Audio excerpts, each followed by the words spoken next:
পশ্চিমবঙ্গে শুরু হচ্ছে এসআইআর প্রক্রিয়া অর্থাৎ ভোটার কার্ড ভেরিফিকেশন প্রক্রিয়া। নভেম্বরের 4 তারিখ থেকে আপনার বুথের বিএলও এর জন্য প্রত্যেক ভোটারকে 2টি করে ফর্ম দেবেন। একটা ফর্ম ভোটার তার নিজের কাছে রাখবেন এবং আরেকটা ফর্ম বুথের বিএলওর কাছে দিয়ে দেবেন। তাহলে আসুন দেখে নিই কীভাবে এই ফর্ম ফিল আপ করতে হয়। ফর্মটির উপরে লেখা থাকবে এনুমিরেশন ফর্ম, তার ঠিক নিচে লেখা থাকবে আপনার বুথের বিএলওর নাম ও তার ফোন নম্বর।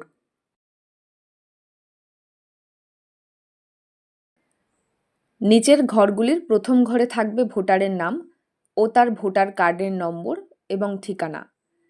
দ্বিতীয় ঘরে ভোটারের সিরিয়াল নম্বর, পার্ট নম্বর বা অংশ নম্বর, আর থাকবে বিধানসভা ও লোকসভার নাম ও রাজ্যের নাম। তৃতীয় নম্বর ঘরে থাকবে কিউআর কোড।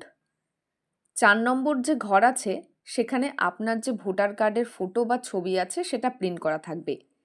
আর লাস্টের যে ঘর আছে সেটা ফাঁকা থাকবে এবং শেষের এই ঘরটিতে আপনার যে বর্তমান বা এখনকার যে ছবি আছে সেটা বসিয়ে দিতে হবে।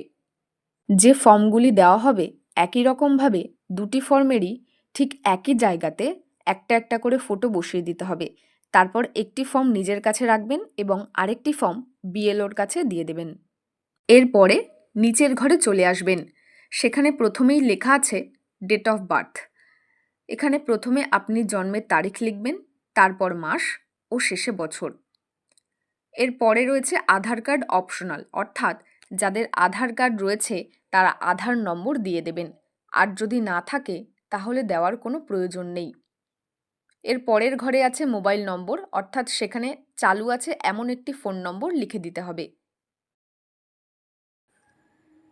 তারপরে ফাদার্স নেম, অর্থাৎ যে ভোটারের নামে ফর্মটি এসেছে সেই ভোটারের বাবার নাম এই ঘরে লিখতে হবে। আর যারা বিবাহিত মহিলা তারা এখানে তাদের শ্বশুরের নাম লিখবে না, তাদের নিজের যিনি বাবা তার নাম লিখতে হবে। এরপর বাবার ভোটার কার্ড যদি থাকে সেই ভোটার কার্ডের এপিক নম্বর লিখে দিতে হবে, আর যদি না থাকে তাহলে কিছু লেখার প্রয়োজন নেই। তারপর মায়ের নাম ইংরেজিতে বড় হাতের অক্ষরে লিখতে হবে, মায়ের ভোটার কার্ডের নম্বর দিয়ে দিতে হবে, আর যদি না থাকে তাহলে দেওয়ার দরকার নেই। তারপরে রয়েছে স্পাউস নেম, অর্থাৎ যা কিনা স্বামী এবং স্ত্রী দুজনকেই বোঝায়।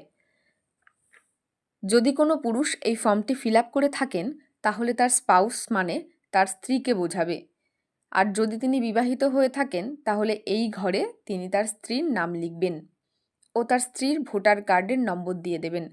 পাশাপাশি যদি এই ফর্মটি কোনো বিবাহিত মহিলা ফিল আপ করেন তিনি তার স্বামীর নাম লিখবেন আর ভোটার নম্বর দিয়ে দেবেন, আর যারা বিবাহিত নন তারা এই ঘর দুটো সম্পূর্ণ ফাঁকা রাখবেন।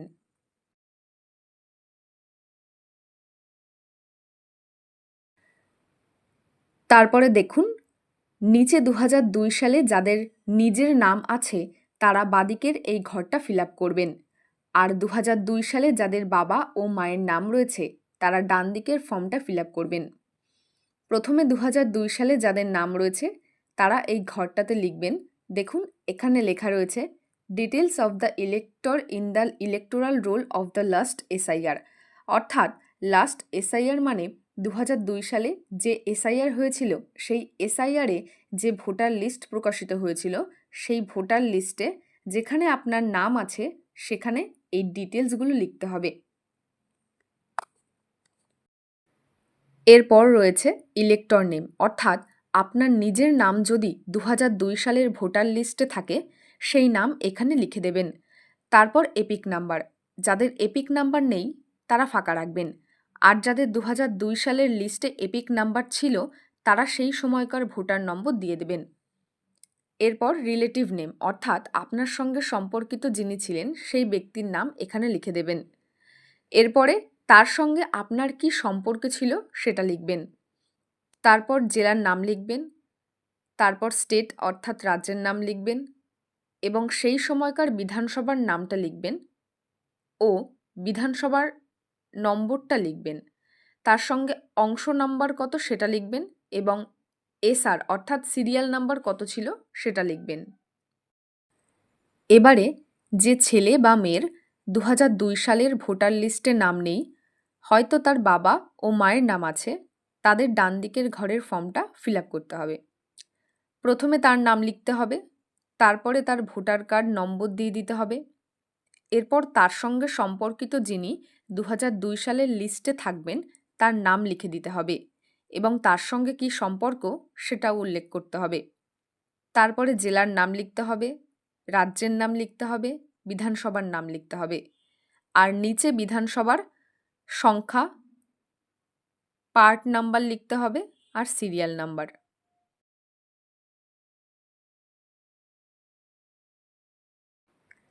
এবং এর নিচে আপনাকে সই করতে হবে। আর যারা সই করতে পারবেন না তারা বাঁ হাতের বুড়ো আঙুলের টিপ ছাপ দেবেন এবং নিচে আপনার বুথের যিনি বিএলও তাকে সই করতে হবে। এই দুটো ফর্মেই বিএলও সই করবেন। একটি ফর্ম তিনি নিয়ে যাবেন এবং আরেকটি ফর্ম আপনার কাছে থাকবে।